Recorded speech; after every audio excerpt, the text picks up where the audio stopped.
So Sky and Noah, you have both been significant contributors in building various ecosystems and as operator founders and individual investors in this region. What do you believe are some of the elements that are conducive to entrepreneurship in this region? Yes, please.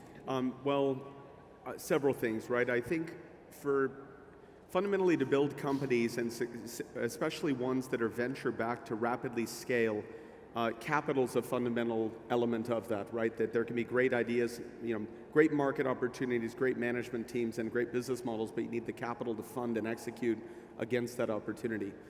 But to have and attract and maintain capital, you need solid financial markets and institutions, right? And you need clear rule of law, these fundamental elements of a solid business environment, and making it relevant to the region. I think the region is certainly showing that. The economy has opened, governments have demonstrated they're open for business, very generally free markets, though there are protected sectors, as there are in many economies, like oil and gas, or in this kind of economy, or like defense in America. But ultimately an open market. I think also you fundamentally need entrepreneurs. You need aspiring leaders who have great ideas, who want to build something. And historically, this region imported talent heavily, and it imported many things, right? It had oil wealth, it exported its capital, and imported what it needed. But over many years, they've been building the research institutions, the capabilities, and now some very successful companies that have ascended in the region. And I'll use an example as Kareem.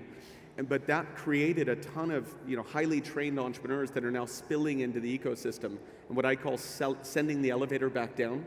And now they're entering and founding new companies. I heard a statistic that over 50% of the millionaires created by Kareem have all now started companies, which is exactly what you want to see.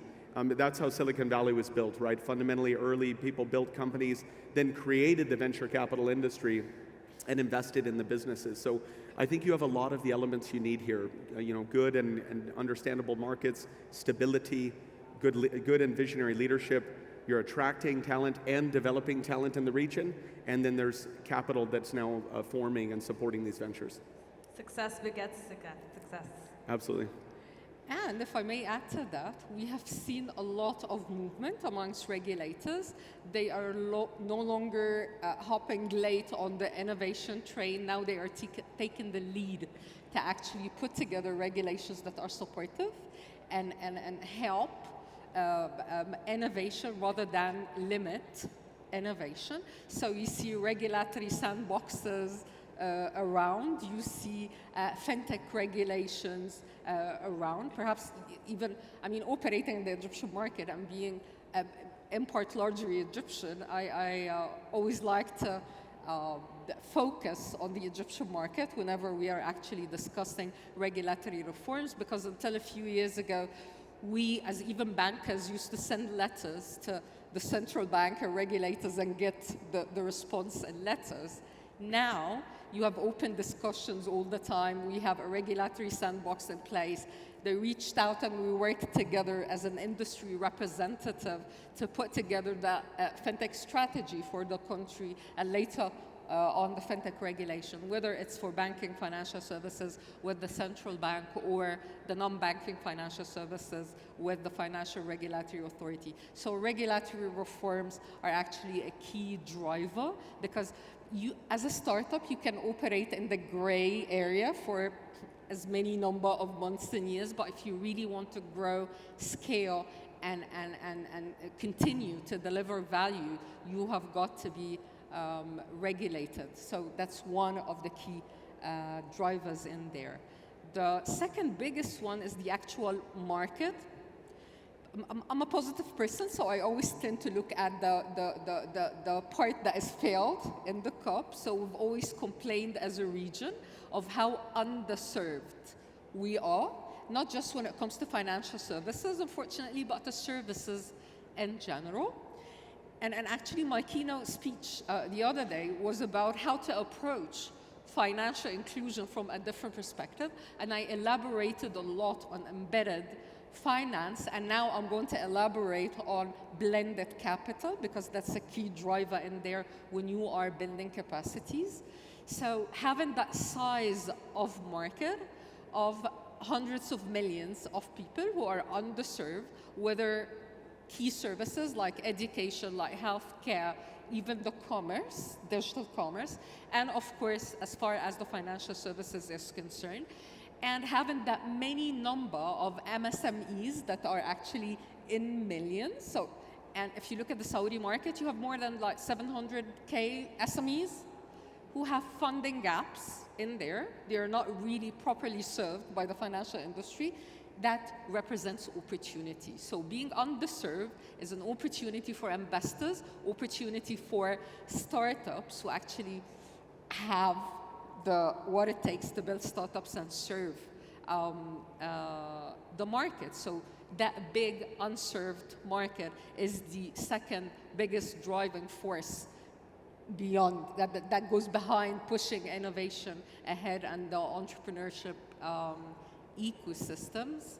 Perhaps we can later cover the blended finance element. Absolutely. Please. Yep. And how have each of you used technology to invest, build, and scale? Well, so the company most relevant for this region is Pure Harvest Smart Farms, because I've built other companies before out of the United States and other markets. But at Pure Harvest, we use technology to fundamentally control weather, right? We design, build, and operate these very high-tech, climate-controlled greenhouse solutions that let us localize production in extreme markets, as I mentioned. But fundamentally here, when you look at the elements of food production anywhere in the world, it's sunlight, labor, land, energy, water, taxation, transportation, and capital. And fundamentally, plants grow on sun, CO2, water, and nutrients. Sun and CO2 are abundant in this region. So I believed, and part of the theory of the company was that if you could harness the power of that sun, including embedding solar energy, you could actually be the lowest cost and highest quality fresh produce maker in the world. And I actually have produce over there, which you saw earlier, Bina, that is epic. I encourage some people to try it. But we turned out to be right on that theory. We use technology, though. We have a centralized software that controls a bunch of hardware so we can orchestrate climate internally. Once you do that, you just let God do his work, and the plants grow incredible output.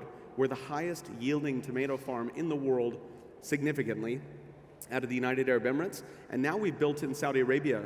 We have a farm coming online that will hit the markets in March with almost 140 tons a week of production of 16 varieties of beautiful tomatoes. And in partnership with Nadek, the large dairy company that many of the Saudis here would know. And so we are already here. That farm is embedded with a 30 megawatt solar power farm.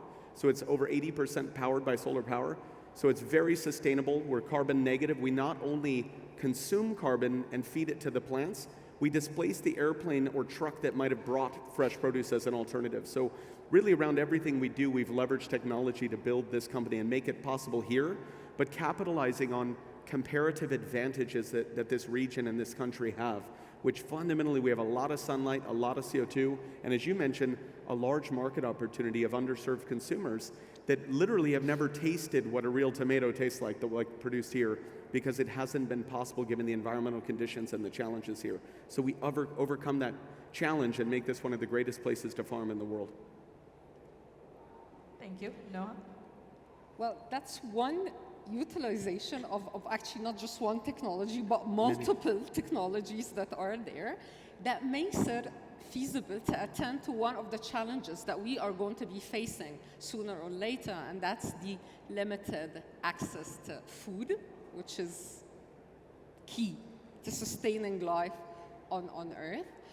What does technology as an enabler do? Technology is an enabler. We've been offering services for hundreds of years. Those services has expanded, but many of them are still the same as far as the service itself is concerned. So farming, we've done farming for millions and millions of years, but now farming is different because of technology. What do I mean when I say different?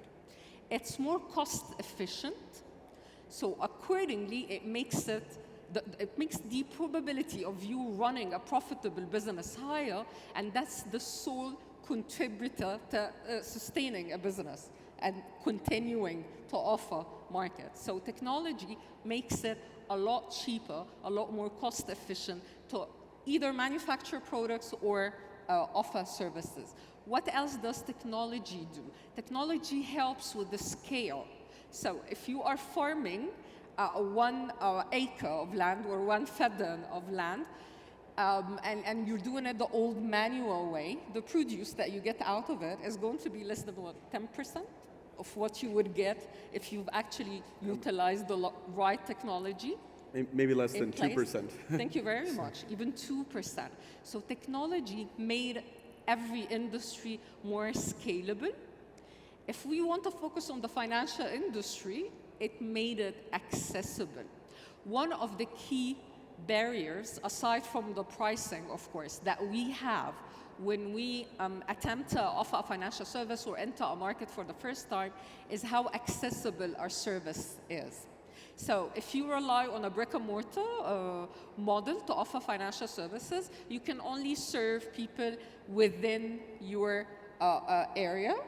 Traveling in many parts of the world, especially in our region, is a challenge. If you are outside a main city where you have all the service providers mainly situated, your access to services is limited. So technology makes our services a lot more accessible.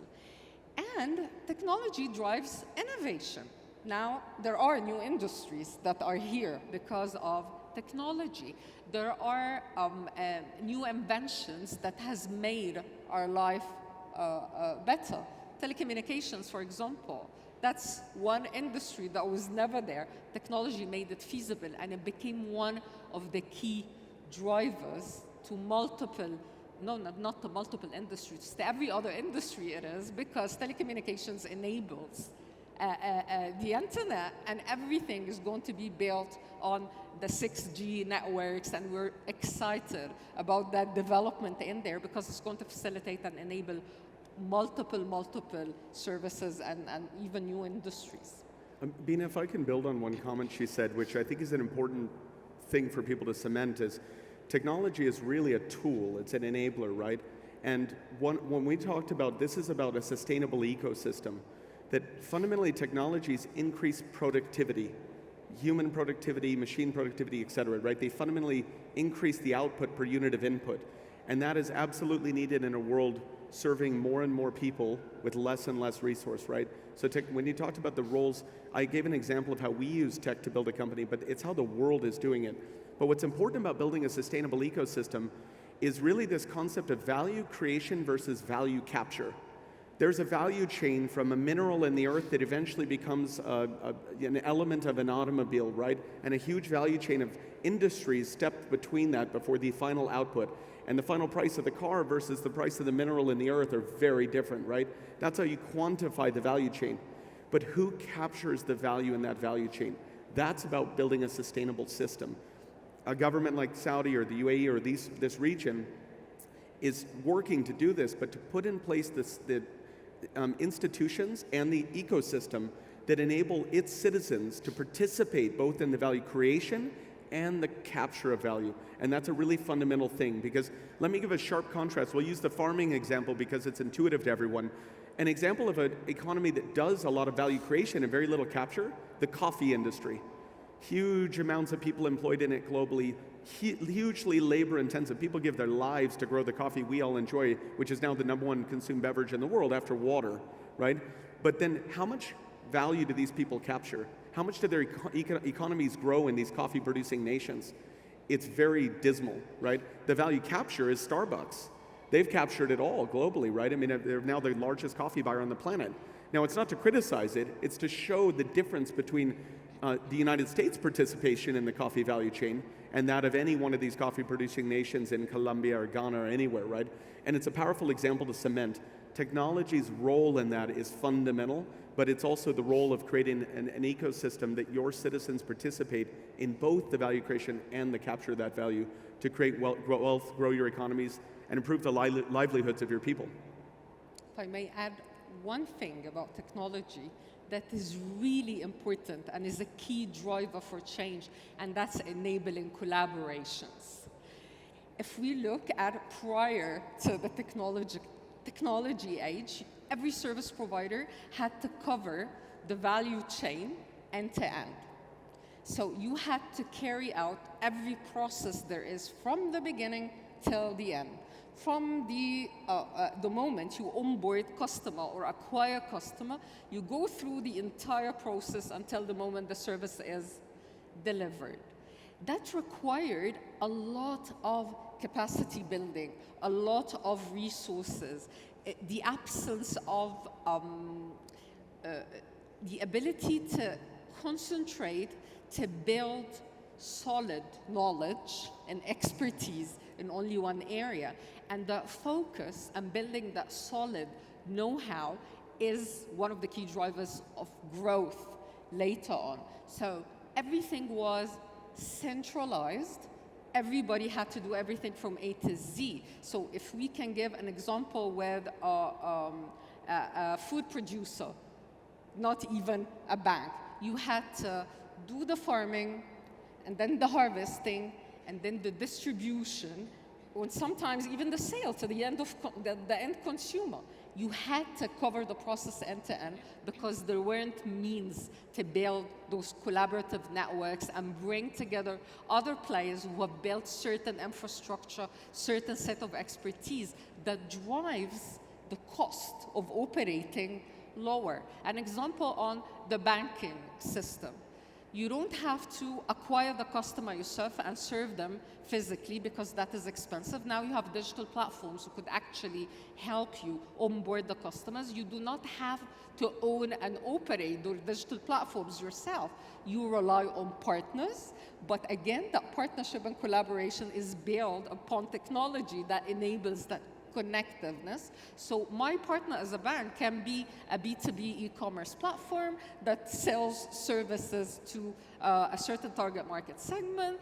That platform is going to use my infrastructure as a bank and me offering banking as a service on the back end to offer loans to their customers. So the distribution as well is going to be done by the e-commerce platform, while I, as a financial institution, I'm going to be focused on my focused area of expertise, which is carrying the loan books and doing the processing and the reporting and the regulatory seeing and everything that is required by the central banks and the like. So technology enabled collaborative models, and this is going to offer opportunities again to startups, to multiple digital businesses that are there, and it's going to help everybody create value and capture part of the value. Great, thank you.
Now to bring the focus back to investments, it's clear that to change the ecosystem, we need to bring in not just investments from within the region, but also externally.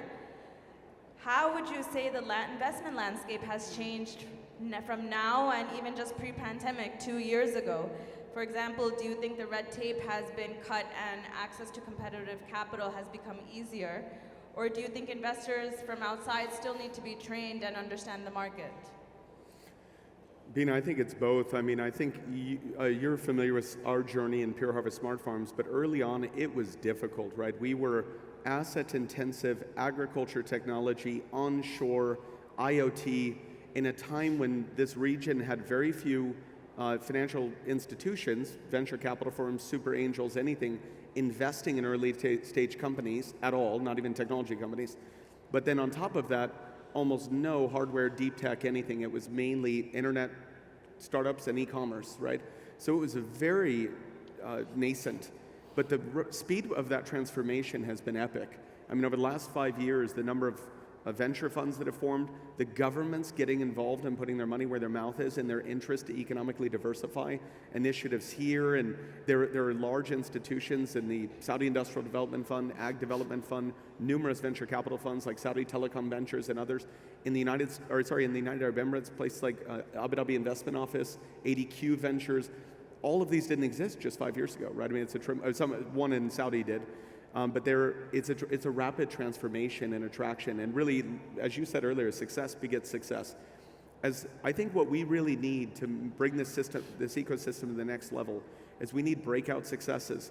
We need to show the international capital markets that companies here can build interesting things that the world needs, both serving our regional economic needs, but also exporting technologies. Historically, we imported technologies and capabilities. We have very few international brands out of the region. One shining example is Emirates Airlines, right? But I bet if we all fight, we can name 5 or 10 on our hand at best. Internationally renowned companies out of the region. But that's changing rapidly, right?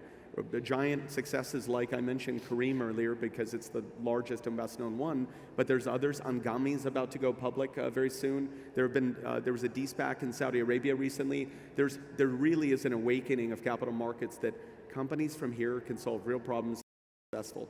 But that brings me to one other insight that I want to share for the entrepreneurs out there. There are 3 ways to build or to acquire technology. There's to build it, to buy it, and to borrow it, or call it steal it, right? And there are entire economies built around this. And I won't pick on China, but it's a classic example. But really the hardest and longest one is to build. To buy or partner, and then to steal or borrow great ideas are the fastest. We need all of them. What I don't want, and I fear a bit, there's this idea that every single thing needs to be novel and rebuilt here. That is not how you build a rapidly scaling company. It's not capital efficient. It scares away the markets. There's enough for them to get comfortable, the foreign investors and new venture capital investors. There's enough for them to get comfortable about the market, the management, the model, and the money being available to develop successful ventures, to not also have them taking giant technological leaps. So I want to encourage entrepreneurs out there to think hard about what you choose to buy versus build versus borrow. And I want to use us at Pure Harvest Smart Farms for an example. In my first build, I was trying to be capital efficient in an already capital intensive industry. So I looked at the entire world for where could I integrate a cooling system, a screens, a glass, a this, a that. And I avoid building what I don't need to. Only what doesn't exist to meet my specific problem and my need, my USP, did I go build, right?